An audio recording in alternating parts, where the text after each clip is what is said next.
Hi. Welcome to Modern Medieval, the podcast. Welcome back. Hopefully. Or welcome. And welcome to 2021. Yes. I'm Elo. And I'm Meaghan. And in case you've missed us last year, this is a podcast where we chat modern and medieval things mixed together. And a lot of it is modern. Very modern. Disney films, television series, movies, and then sometimes we'll get some scholarly work in there, some books or essays. Also things that just exist in the world around you. We've had conversations about, downtown London and the British Library and St. Pancras Station. So what a year. Yeah, it's weird that it's over because it just, everything feels the same, which indeed, of course it does. I mean, it's just a name for the transition of hours, for our calendar. But yeah, I sent an email the other day and I put 2020 in it because it's just like, it's like, in school when you would have to write down the change of the year. I was going to say that. But it feels extra intense right now because what a world. What has the last 9 months been? Yeah. That's not even. And then already 2021's been kind of a what the fuck year. Yeah. But we're going to try to make it fun and entertaining this first round. Yes. So we had intended to speak about Christmas films that related to the medieval. And we will briefly talk about that, but we will also speak about the world. Yeah, today is definitely much more of us getting back into the rhythm of things, and you're just kind of along for the audio ride. Hope you enjoyed it. We hope that you, enjoy it, but maybe it'll kind of get you back in the modern medieval zone. Yes, indeed. So I guess let's start with like holidays and kind of catch up about that, since that was the furthest away, and then we can kind of progress into the more immediate moment. Yes. Cool. Okay. Elo, why don't you go? Because since the holiday movie thing was a bit more your idea. Yeah. So I watched The Night Before Christmas, spelt night as in a night. Yeah, knigget. Yeah, knight. Because I stumbled upon the Vanessa Hudgens and Brad Crevoy film. On Netflix. On Netflix, which is just clearly a very basic rom-com Christmas feel-good film. But on top of that, you have a knight who comes from time travels from the 13th century, 14th century Norwich and goes on his knightly quest. And, and ends up, no big spoiler alert, he ends up his quest is to find love. And, he ends up in the 21st century and falls in love with Vanessa Hudgens and happily ever after. How does he travel through time? Like, is there a witch? He meets a witch, and the witch says, "Oh, your quest is all wrong, your real quest." And she gives him a riddle and then sends him to the 21st century. Anyway, kind of basic storyline and nothing that you haven't watched before. But what was interesting was like the clear contrast between, the modern and the medieval clashing. Mm-hmm. And so you'd have him speaking in Old English, or what's supposed to be Old English, but actually wasn't. And, his encounter with like Netflix and like, American reality TV and burgers and being, and then you'd have like things where you could see that they were trying to replicate his morals, like medieval knightly morals with 21st century and that kind of thing clashing. Right, like the chivalric code alongside feminism or something. Exactly, like things like that. Obviously much more low-key. Yeah, I remember you like kept saying, "Oh, I watched it, we should talk about it." And I had it up on Netflix, like the home button to watch it, and I just fair enough was not able to.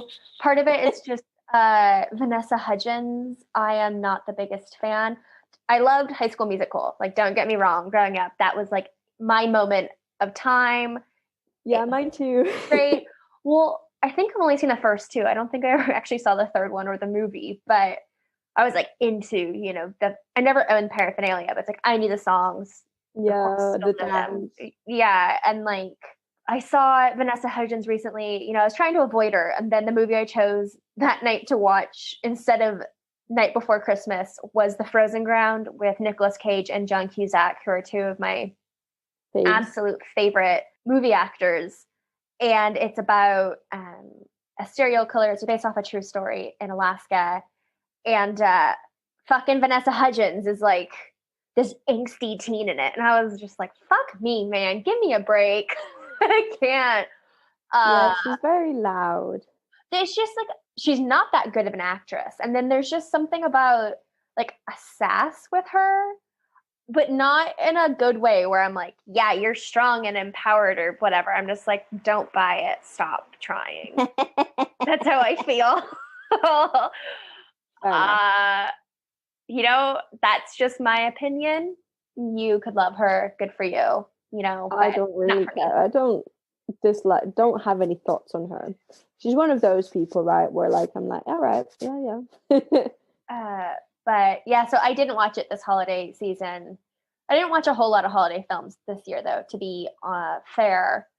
I didn't either. I don't either. I usually stay away because I find them cheesy and boring. Oh, see, like I love holiday films. I kind of love the formula with them. I watched Happiest Season, the new Clea Duvall film that stars Kristen Stewart and Mackenzie Davis in it as a lesbian couple. So it's like a first openly queer holiday film. It has like Victor Garber in it as the dad. I can't recall her name, but she's the mom in Elf. But she's in it, and like I know she's married to Ted Danson. And what's her name? She's in Glow, and she does a voice in BoJack Horseman, and she's married to James Franco's little brother. I'm gonna have to look it up. Let's see, Happiest Season. It's like I love her and stuff, and I just can't ever get it right.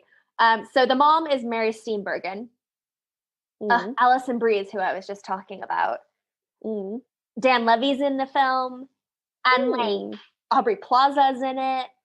And her and Kristen Stewart are hot in this film. Like babes.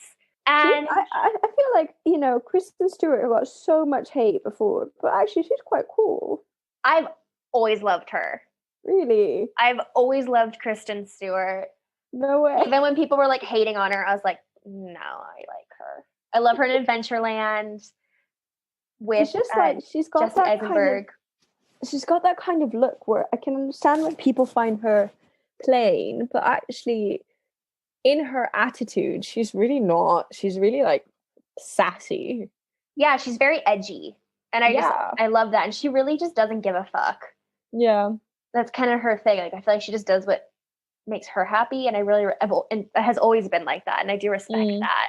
And then she plays on, you know, like the androgyny of like her body figure because she's very straight, very thin, long-limbed, and she works it. But no, Happiest Season was really fun. I actually watched it twice. You know, and then classics like National Lampoon's Christmas Vacation, Elf. And then I always watched The Lord of the Rings during the holidays. So that was kind of my medieval vibe, which... we will still have to talk about those someday. Indeed. And then I watched The Mandalorian, which I know we've also talked in the past about how Star Wars is, you know, it's a space opera, but it also has like medieval elements, specifically, or especially, if not specifically, with the Jedi as this kind of futuristic, monastic group. And then the balance, of course, of light and dark, good and bad. But yeah, Night Before Christmas. I will eventually have to watch it. I mean, it's quite an interesting film because, you know, especially for us, where we kind of bang on about, you know, the influence of the medieval and the modern and the modern traits in the medieval and all of that. It was quite interesting to watch. I mean, very cheesy, obviously. Like it was a recipe film, you know what the outcome is. Yeah. But like in the day-to-day, it was interesting. So like, I'm gonna spoil, can I spoil this? Oh yeah, go for it. Yeah. So like, for example, he's a knight, right, this guy, and slowly the big like culture shock happens right away, and he's no idea what he's doing. He has to complete his quest before Christmas Eve in order for it to come true, and blah blah blah. And you have like things like, you know, as he adapts to 21st century culture and like how it works and everything, and phones and cars and all that kind of thing, they realize that he could be a policeman, because his role is similar to what a policeman is, which to be fair, in like America is quite, in this moment in time, it's quite problematic, I think, because obviously like knights probably well, this film came out 2 years ago. It wasn't this year, so this is kind of before the whole big Black Lives Matter, which went along with, you know, so continue, but time wise it's a little bit before that, still problematic, but so released 2019, so last Christmas. And so, you know, it's nothing spectacular, but it's definitely interesting. If you're interested in, you know, what we chat about and want like a concrete example, that's a concrete example, a very cheesy example, but like one nonetheless. And so I thought it'd be interesting, but nothing spectacular.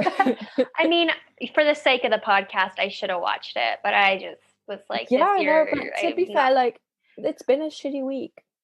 Well, then also, we probably would have just heard me bitching about the whole movie, which would have been really funny, to be fair.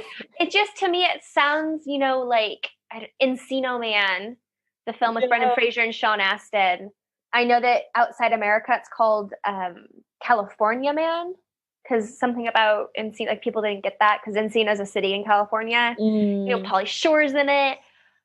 And it's about a caveman who gets frozen in time and then is discovered in the backyard of this teenager, Sean Astin, and his friend, who's Pauly Shore, because they're digging a pool in the backyard. They come across this caveman, and it's Brendan Fraser, and, you know, he thaws out, and then it's about him, you know, like, what is his life and how Encino's kind of like an urban jungle, and, you know, there's like the big time high school football jock who like beats up the kids and stuff, and Brendan Fraser's character, they call him Link because he's the missing link. He's a human link. So it sounds like very similar to that. I mean, this isn't exclusive to that film. I mean, that is kind of a trope, but I feel like I just would have been like, Night Before Christmas is just ripping off Encino Man, which is, I love that film. It's a classic. I highly recommend watching it. Yeah. So someday you'll get, I guess, that rant on my behalf. I bet there's funny moments. I think it'll be really funny. I really can't wait. I just feel like you know, fair enough. Like, you don't want to start the year bitching. I think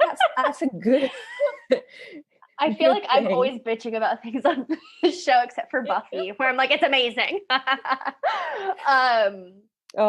Which we will for the sake of argument, I think it'd be really funny to see you be like, have someone be like, no, Buffy the Vampire Slayer, crap. I would destroy them so hard. Oh, I think it'd be so funny. If they destroyed Angel, that's okay. I finished watching that, which does have some like bizarre, intense medieval moments in it, which as a medievalist, I'm just like, why? What? Anytime they need like, oh, these people did this thing, like church, they're always in brown monk's robes. And you can tell they're always the same robes, which for those of you who are like not religiously inclined whatsoever, different sects of Christianity wear different colored robes. So brown is with the white knots is Franciscan, you know, and there's like white, there's black. And it's just, it was just funny because it's like such a distillation of a medievalism or a medieval idea. Yeah. That it's like hollow, but it's immediately recognizable. And so, sometimes I just sit there and I'm like, nope. Why? Or they're fighting with broadswords. And I'm like, okay, but realistically in this, which I know sounds silly because it's like a show about demons and vampires and all kinds of other things. So, you You pick your choose what you bitch about. I really, for sake of argument, I think we should get someone who's watched it all and who would bitch about it. I think it'd be really funny. And I'll just moderate it. Can we do that? Or please, any listener that does that and is willing to get into a very heated, emotional debate with me about Buffy the Vampire Slayer. Yeah. Put your dukes up. Let's get to it. But yeah, so if you have any like medieval, anything at all, as always, films or anything, yeah, for sure, especially holiday ones, since that's today, let us know. I did watch, it's produced by Dario Argento, but it wasn't directed by him. It was directed by someone who like understudied for him, and it's called La Chiesa, the church. Yeah, how would you pronounce it in Italian? Yeah, you pronounce it perfectly. Which one though? La Chiesa. Okay, so it's from 1989, and I did tweet about it on my Twitter, and I'll just read you like what my blurb of it was, because I feel like it was a pretty good one. So The Church, co-written and directed by Michele Soavi and produced by Dario Argento, is a wild, Gothic-infused nightmare full of demonic possessions, mad priests, Teutonic knights, and gaudy yet satisfying horror. And I do recommend it if you're into campy horror or Argento films as a whole. Because this film is like Argento meets dark, like brutal medievalism, and then does some LSD. But I watched that over the holidays, so like that was a holiday film for me. It was honestly, I think that's so funny. I really like the fact that you watch horror movies. If I weren't such a scared little human, I'd want to watch them too. I mean, to be fair, I've only gotten into horror films really in the past few years. Don't you get afraid? With certain ones, like supernatural ones, like The Conjuring or something, it freaks me out. I was really nervous to watch The Exorcist this summer because... How was that? Did you sleep afterwards? I did. It's actually a really good film. I own it on DVD now. Like it's just a really good film. I really enjoyed it. But for years I put off watching it because as a child I had a fear of being possessed by the devil. Like a sincere fear. Where I'd have to like look in the mirror and tell myself like you're not afraid, because I heard that if the devil knows you're afraid, you'll get possessed. Those awful things that one learns and then has to live with is horrible. Yeah, I had lots of like bizarre imaginative fears as a child, and that was one of them. I was also terrified of getting abducted by aliens. You poor soul. It's okay. I've since outgrown it. But another thing, do you watch Chilling Adventures of Sabrina? The thing on Netflix? Yeah, with Kiernan Shipka and Luke Cook. I've been wanting to watch that. Do you recommend it? I mean, I've watched it all. You should watch it because we could do an episode on that, because they use medieval tropes and ideas of religion and sanctity and damnation in it. I have a very tense relationship with it. Okay. Of not so much love, but like enjoy and then hate and get under my skin. And like my friends that have watched it also, I'll just send them venting, ranting messages. But yeah, I mean, since it's over now, I do recommend watching it, especially since you're a literature person. If you've read any sort of Tales of the Weird, H.P. Lovecraft, you'll enjoy it because it's very inspired by that, especially the last season. I think it's too much so in my opinion, but I know some people really admired it. I watched it. I binged it all on New Year's Eve, and don't do that. That's a lot. Yeah. No, but no, watch it. That would be a good conversation to have. Yeah, in I guess less light news. I mean, yeah, still just cranky, moany Meaghan. I just wanted alliteration there. Yeah, moany Meaghan, like moaning Myrtle.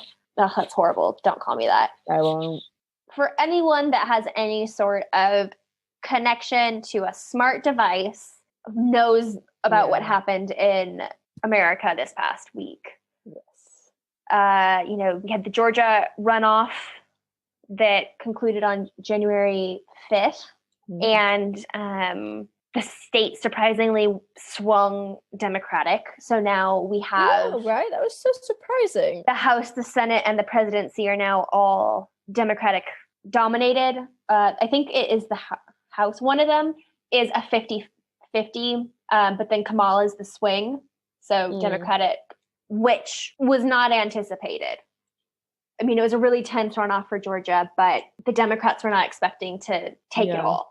Prior to this, Trump was still trying to recall the election results and, have the Electoral College turned over. And Arizona and Georgia were the two contentious states. And I don't know, Elo, if you... I watched it live. About the phone call that Trump had with... the Georgia secretary and stuff. Like 11,000 votes, right? Or yeah, 10,000. He's like, I just need 11,780. Yeah, that's the because one. The Democrats won by 11,779. I didn't listen to it because I can't stand listening to Trump talk. Yeah, but he's terrible. I did read it, and that was bonkers. That whole it's thing. All insane. It's all insane. Like, I don't understand. I know that it's not that surprising because America has been in this situation for a while and has been so for years, maybe not so outspokenly, but I still find it insane. It's just, I mean, that was such a blatant example of like coercion and corruption on behalf of, Trump, and was just really, upsetting. It wasn't surprising. But then, we had the Georgia election, which, it was later that evening, our time in the UK on Wednesday, when the Capitol was broken into by Trump supporters because Trump gave a talk to like a rally, I guess you'd say, had some problematic rhetoric of like, we'll take it by force, et cetera, and then this crowd of like 400 or 500, all in pro-Trump garb, literally punched their way into the Capitol, like breaking glass with gun butts. There have been casualties. I think there's 5 now reported casualties, as well as other injuries and casualties of Trump supporters, as well as like Capitol State Police. And at first, it was just called a riot. And then as it was being reported, a lot of people were like, no, call this what it is. It's insurrection. Yeah, it is a golpe. Or like more than a coup. It is domestic terrorism. Yeah. This has been But it was really interesting because I watched, so as it happened, James and I turned on CNN because obviously you can't turn on Fox News. I can't listen to it. And it was really like, obviously everyone was still quite shocked and everyone was still listening to it. And then, to me, my mom watched it like until 4 a.m. and she said like the more time passed, like the more you could tell that the journalists were letting off like 4 years of anger. Yeah. Well, that's the thing, is that this event, like Trump's now banned off basically all social media platforms. Finally. Twitter started with it by suspending his account and then like permanently suspending or banning him. Yeah. And then it went through like Facebook, and I looked at something, it was actually from Fox News. It was a screenshot. I mean, everything, Snapchat, Instagram, TikTok, all this stuff he's been banned from. So first of all, there's the whole issue of why this happened, which is systemic racism, oppression, white privilege. It was just such an example of that.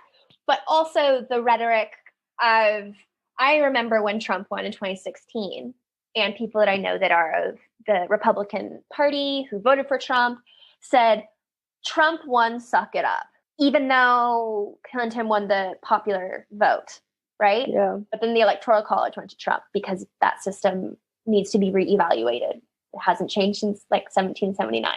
Now that Biden won both the Electoral College and the popular vote, there's this whole they should just suck it up. Of this was taken from us. There's been like illegal votes and corruption, and these states, Arizona and Georgia, which are Republican heavier, the officials of these states are saying, no, we recounted everything.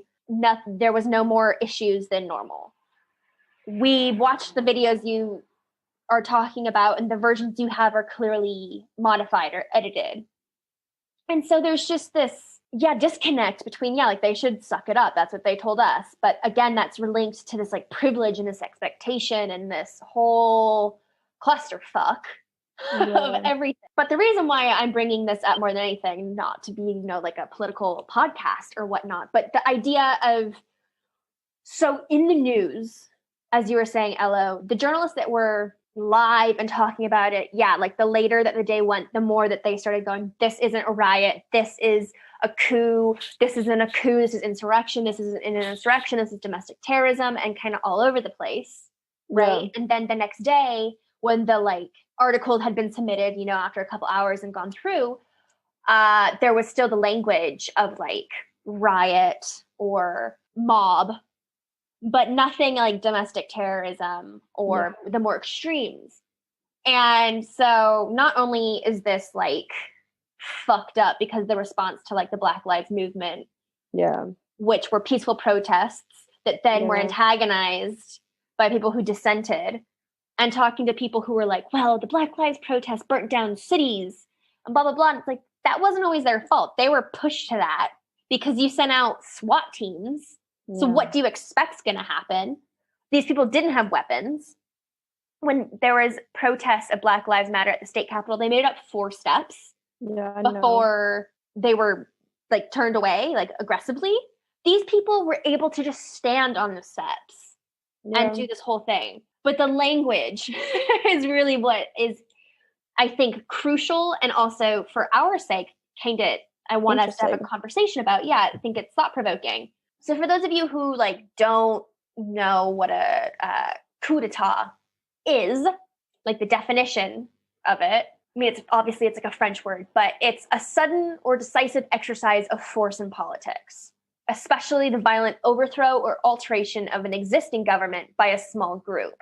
Perhaps the most famous coup d'etat would be Napoleon in the 1800s. That's kind of like a quintessential example. But what occurred at the United States Capitol on Wednesday was not a coup d'etat. It's a hard word. It's like a tongue twister for me. If anything, it's like a self-coup, but it's not an overturning of the state. Because it's rejecting it, kind of. Yeah, I mean, this instance that happened is anti-democratic on all levels. Yeah. And it's really showing that, the people that believe this in the Republican Party have lost what their platform was, which was democracy. That has like ceased to exist, which is ironic because then they say that America is like America, land of the free, home of the brave because of democracy. And it's this really fucked up, weird, warped whole pigeonhole thing. But so with this, I thought, okay, well, what are examples like a medieval or antiquarian, etc., of like coup d'etats that we're familiar with? So the first one, and I'll just kind of is like another example that's very famous. It is pre-Christian, so BC, before the Common Era. And an example is Julius Caesar in 49 BC, crossing the Rubicon, heading into Rome and taking control of the government and pronouncing himself, quote, dictator in perpetuity, end quote. And then we know that, 5 years later on the Ides of March, which is March 15th, Julius Caesar is assassinated by members of the Roman Senate. However, the conspirators of Julius Caesar to kill him didn't take control of the Roman Republic. The power eventually went to the second triumvirate of Caesar's supporters. But that's an example of a different type of coup d'etat. Again, incredibly violent. I mean, murdering somebody. But medieval ones, the first one is one that you should be familiar with because of our podcast. is in 1327. And it's Queen Isabella of France overthrowing her husband, Edward II. And becoming regent for their son, Edward III, with her lover and co-regent, Roger Mortimer. Oh my God. So we watched Derek Jarman's Edward II in our class. Yeah. Thanks, Bob. Hi, Bob. We miss you. We love you. But so that's another example of like a coup d'etat, very behind the scenes plotting and then overthrowing of the person in power. Yeah. And something with this that I think we need to keep in mind is, again, this is pre what we think of democracy today. Yeah. America is a democratic republic. It's not 100% of a democracy. That, again, the Electoral College proves that. The Isabella one's interesting because, as we talked about it in class with Bob, we studied it, it's based off a Shakespeare play. So there's this kind of romanticization of it, even though it's a problematic situation. Yeah. And Isabella of France is considered, like a she-wolf of history, like a really strong, powerful woman who took control of the situation. Yeah. And yet it's also, I'm just looking at the Wikipedia page, but it's a coup d'etat. Yeah. And I guess just thinking of that alongside what happened in our contemporary time, like, I guess just trying to parse out those differences. Yeah. Another example that people will be familiar with is in 1567, so Tudor times, Protestant rebels arresting Mary Queen of Scots and forcing her to sign and abdicate the throne on the 24th of July, 1567, in favor of the infant James VI, and to appoint her illegitimate half-brother James Stuart, Earl Moray, as regent. We just a year ago had Mary Queen of Scots, the film, come out with Saoirse Ronan and Margot Robbie as Queen Elizabeth and Margaret, Queen of Scots. Yeah. Again, I'm realizing now that these are like strong women, but which was not intentional. No. But that's another example that people are familiar with. Yeah. Another British one, because we learned a lot of these in America, and then I'm assuming, familiar with British ones, and we're both in England. So I have two more. 1653, on April 20th, Oliver Cromwell and 40 musketeers under the command of Charles Wolseley enter the House of Commons and forcibly dissolve the Rump Parliament, with Cromwell becoming Lord Protector and instigating a military state. And I think that one may be kind of the closest in tone, because Cromwell is historically and notoriously known as like a vicious, quote unquote, Lord Protector. That was his name. And this idea of completely and violently taking over the government, the monarchy. But the one that I think is perhaps most famous, and this is the one I really want to talk about, is Guy Fawkes. Yes. So this is 1605. Sorry, I went back a little bit from Cromwell. But 1605, November 5th, a group of provincial English Catholics led by Guy Fawkes attempt to kill King James I and much of the Protestant aristocracy by blowing up the Houses of Parliament during the state opening of Parliament. Yeah. So this was also something that has become very romanticized and really interesting history, both in America and the UK. Particularly because of the film that came out, V for Vendetta, where he wears the Guy Fawkes mask, which has become kind of like a symbol of anarchy or I haven't watched it, actually. I have to rewatch it. I've only seen it once, and is it good? It's good. I know some people who love that film, so when I watched it, I was a little underwhelmed, but it was still good. Yeah.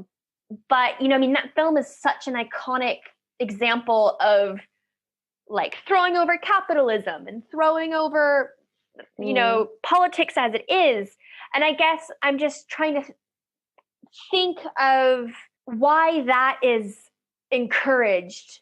And then this coup, which was equally as violent and problematic is so bad. It wasn't, yeah. And I'm not trying to defend by any means what happened on Wednesday. No. It is not an expression of free speech. It is fascism. It is hatred. It is bigotry. It is repulsive. But we have these examples that one could consider equally as charged, emotional, problematic, etc. But they live on in history in ways that are more positive and negative. Whereas this, I mean, everyone around the world was like, this is a skid mark on the pants of America at this moment, you know, and all the democratic nations, I mean, Boris Johnson, Angela Merkel, all these people are saying, I mean, even Boris Johnson said it. It's not acceptable. I guess before we get more into the Guy Fawkes, you know, which is Bonfire Night now, I just want to read the poem really quick. Yeah. And then I want to hear some of your thoughts, Elo. But so the poem is Remember, Remember. Immortalized in this nursery rhyme, the gunpowder plot is introduced early into the young minds of children throughout the UK. There's like a nursery rhyme in a way, which, I mean, of course, a lot of nursery rhymes are dark in origin. Yeah. But, okay, so this is the poem. Remember, remember the 5th of November, gunpowder, treason, and plot. We see no reason why gunpowder treason should ever be forgot. Guy Fawkes, Guy, 'twas his intent to blow up king and parliament. 70 barrels were laid below to prove old England's overthrow. By God's mercy he was catched with a darkened lantern and burning match. So holler boys, let the bells ring. Holler boys, God save the king. And what shall we do with him? Burn him. So, I mean, of course, this song poem is saying treason. This should never be forgotten because this was bad. Yeah. But then Bonfire Night is like the funnest night. Yeah, I mean, both my three bonfire nights in the UK have all been all over the place because I was in Poland the first year, so I missed it. Last year, I didn't celebrate it. I don't know why. I think in London, it didn't seem like as big a thing. Yeah, and then this year, because of the lockdown, you know, there were no bonfire pyres to go to. I mean, there were a crap ton of fireworks in my neighborhood, but other than that, it's like a fun, festive night. And the students at my school were super excited. They loved that day. And like, they know of Guy Fawkes and they know that it's like, not good, but it's still linked with this like fun day because it wasn't successful. Yeah. And arguably what happened on Wednesday wasn't successful, but it was a fucking lot more successful than Guy Fawkes, I would argue. Yeah. I mean, these people were like, they broke into Nancy Pelosi's office, took off the name board, like were reading her emails. And it's like, these people would lose their fucking shit if someone did that to their private space at their office. Yeah. No, it was honestly like insane. Yeah, it just... I mean, I feel like also it wasn't even as aggressive as like what you imagine like domestic terrorism to be like. Because it was kind of insane. Like they had no plan. Once they got in, like they just roamed around and did fuck all. Yeah, and were like taking things, and I mean they were like just disrespectful. It just seemed like rude kids walking around, you know. Yeah, but I mean, like these places that are kind of like sanctified in America. I mean, this is the house of democracy. Yes, no, and of course, obviously, but like it just felt, you know, for like it's just ridiculous. Like, what was the aim? I think it was just like a political statement. But the thing that's problematic is that a lot of these people on their social media or on Parler, the website that they've used to like. Far-right website to have chat rooms and stuff that's not as moderated, which is now being let go by Amazon, Google, and Apple, and so we'll like struggle to survive because those are the platforms of apps and everything. But I mean, they're even turning on their own party because Pence said that he's going to attend Biden's inauguration on January 20th. These people are saying like, we need to take it by force. Everybody arm up, grab your guns. Shoot Pence first. And it's like, it's lots insane. of things are wrong with that. And no, but it's all just insane. It's just, I mean, there's tons of bad things to say about Pence, but like to some extent he respects the rules. Well, and it's like so the 6th of January which is also just I found funny because that was Epiphany and everything. So I just felt like this day, which is supposed to be like peaceful, Jesus, woohoo, is like literally marked in blood now in American history. But I mean, they were just supposed and also like quite a symbolic thing, right? It's quite a symbolic thing as well, what they've done. But like this session was supposed to just like ratify the Electoral College count and say like Biden is 100% officially the president-elect now. It's very routine. It's usually just like a boring thing where everyone goes like, I, blah, it happens. And this got just like... Yeah. The senators had to like drop to the ground to escape. Yeah, insane. I mean, it's all just insane. It wasn't like, oh, the Senate was empty, and they did this thing. It's like, no, there was an active session going on. If you watch the videos, people are like freaking out. Well, of course. I mean, but this is the thing. It's just insane. Like, why would you... I saw a meme where it was like, or a thing where it was like, if America saw what Americans were doing to the American Capitol, then America would interfere with America's thing. And it's funny. I also saw another one where like America, due to COVID travel restrictions, America couldn't go and like start a coup d'etat in another country, so they had to bring it to their own. Oh God, that's funny. There's another one that I saw. It's a meme, and it's an image from In Bruges, the film In Bruges, which is a fucking hilarious film. Really not politically correct. So if you're sensitive to that, maybe don't watch it. But it's so funny. It's one of my favorites. But there's a clip of the movie where Colin Farrell's character has to escape to Bruges because he did something bad. And so the image is like of him with a gun to his head, and then there's someone behind him with a gun to his head. And it's like America, and then one of the guns is Americans. But then Colin Farrell's gun to his head is Americans, and he's America. So it's just like Americans fucking over other Americans and shooting Americans, and America's gonna die anyway. Yeah, it was interesting as well because so like the guy who dressed as the Viking. Yeah, the Viking guy. So he's actually originally Italian, and the Italian newspaper was like, oh yeah, like reporting the news, blah blah blah. This guy is second generation Italian, blah blah blah, and then reporting what happened at the Capitol. And then in the comments were like, if this is brain drain, they can keep it. Oh my God. Yeah, I mean, that was just a wild outfit. Oh, and then the last thing that was really fucked up with this domestic terrorism, and this will be an example actually of the mentality of these people in like actual domestic terrorism. The guy wearing the fucking Camp Auschwitz sweater. I know. On what planet? I just don't understand. In what reality is that okay to just own? Yeah, I know. Auschwitz is not going to be selling those sweaters. No, they don't. They're there for education, and like you're not allowed to take photos when you go to Auschwitz, like because it is a very tragic and therefore like sacred space where you go and you feel the weight of how horrible that is. And I was reading in the New York Times articles of people who lived through Auschwitz. So, I mean, they were children, but they were still tattooed. These people were like, yeah, I was 2 when I was in Auschwitz. And then they show on their arms, you can still see their barcode, their tattoos. So like 2-year-olds being tattooed, which I didn't know they tattooed the little kids. But they're like, this is heartbreaking. It's upsetting. It's disturbing. It's terrifying. Well, it's also kind of going to... Have you read Primo Levi? No. What is that? So Primo Levi was an Italian intellectual who was Jewish and ended up in the concentration camps. And he ended up in Auschwitz. And then he managed to free himself and leave.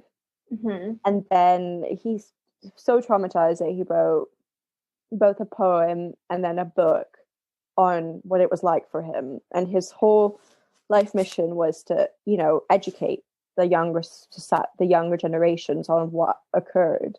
Mm-hmm. Because his fear was that if he didn't educate, then this would happen again. And his poem at the beginning of the book is basically like, remember, because otherwise if you forget, this will creep up on everyone and happen again. Remembering is important. It's sacred. It's the only way forward.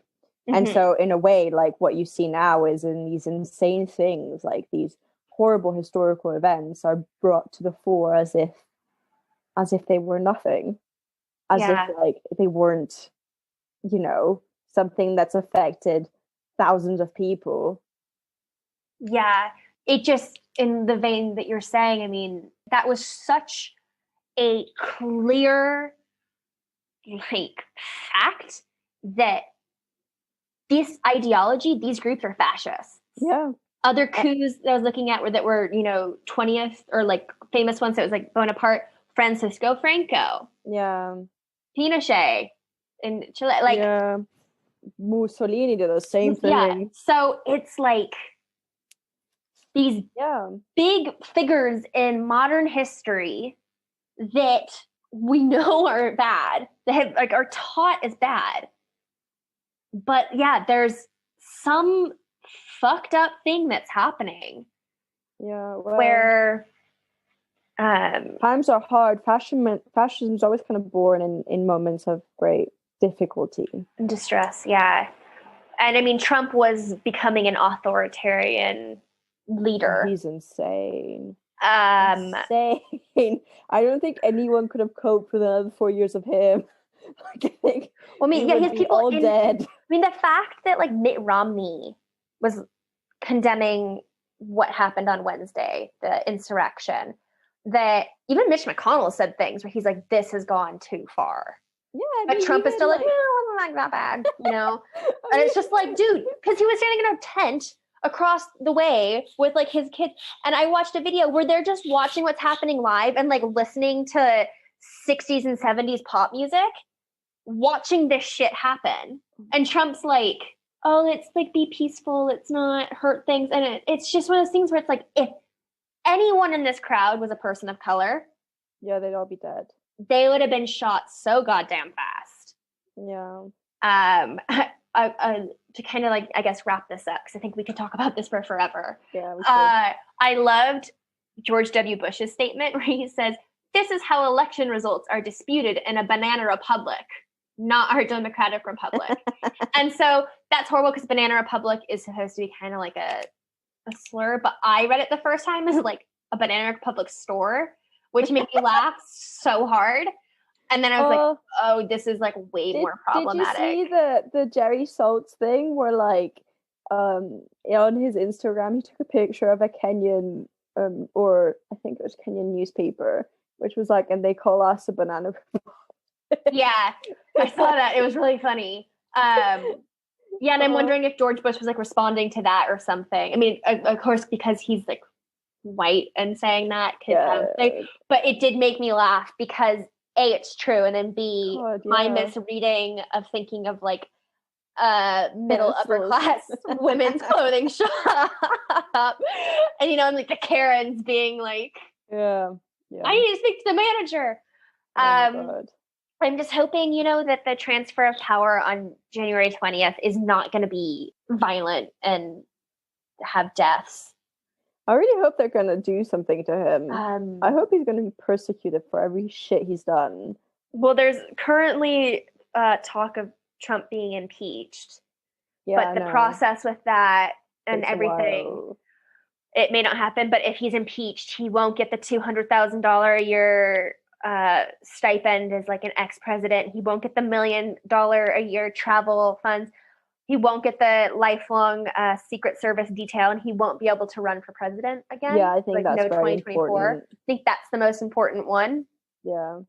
So we'll just see. But yeah, I just, as an American watching that, I mean, I was like ashamed of my country. Even though this was like a radical group, to watch that happen was just heartbreaking, as well as upsetting and terrifying and emotionally draining, because, and I mean, it's probably a super spreader event too for the virus. So yeah, then there's just like that on top of it. But yeah, I just wanted to kind of point out that regardless to the news that you read or the language of how this moment was discussed is really important, as well as other things that happened. But like the way that journalists or writers talk about these events and the way that we conceptualize them alongside history is really important. Yeah. And that hopefully the examples we talked about show that this wasn't a coup d'etat. Yeah. It was like a violent, like, revolt uprising, but for really fascist, problematic ideals, and not for like justice and goodness. What we need more. People just need to be nice to one another and like respect people and so many other things. And also just follow the fucking rules for the pandemic. Yeah, let's just make this stuff stop. It's so annoying. Everyone's sick of this. And like, don't leave your house and drive in your car to go to like the beach or something because you're crazy and home. Because if you get in a car accident, that could become a big deal for yourself and the hospital. Yes. Just thank the people that are on the front lines right now. Yeah. Healthcare workers, funeral, bereavement service workers, as well as your mailmen and your grocery store clerks and your food delivery people and everyone that you're right now. And then also, your family members and yourself. It is a hard time. Yes. It's not Trump. Yeah. So, any final thoughts, Elo? No, but thank you so much for listening to us. And thank you for listening to me just complain and are like bitch about things today. Woo, modern medieval. We promise it's normally more lighthearted than this. Yeah, not really, but it's okay. And on that note, if you've liked this episode or want to know more about the medieval content on this podcast, please listen to our podcast. You can find it on Spotify, Apple Podcast, Audible, YouTube by typing Modern Medieval Podcast. You can find us on social media if you want to see what we talk about on more of a regular basis. You can find us on Instagram by typing podcast.modern.medieval, or us on Facebook by typing Modern Medieval Podcast. We've got both a page and a group where you can interact with us. You can find us on YouTube, as I've already said, and you can email us if you've got any ideas, comments, or anything at all by typing modern.medieval.podcast@gmail.com. And finally, Twitter. Yes, and then Twitter, you can find us with the handle @medieval_modern. We post updates about episodes coming out, as well as things that we see in the news that, we find are interesting or funny or related to what we're doing. It's also just another platform for you to be able to share things with us, contact us, etc. So as Elo said, just once again, thank you for listening. Hope you enjoyed. And until next time, I'm Meaghan.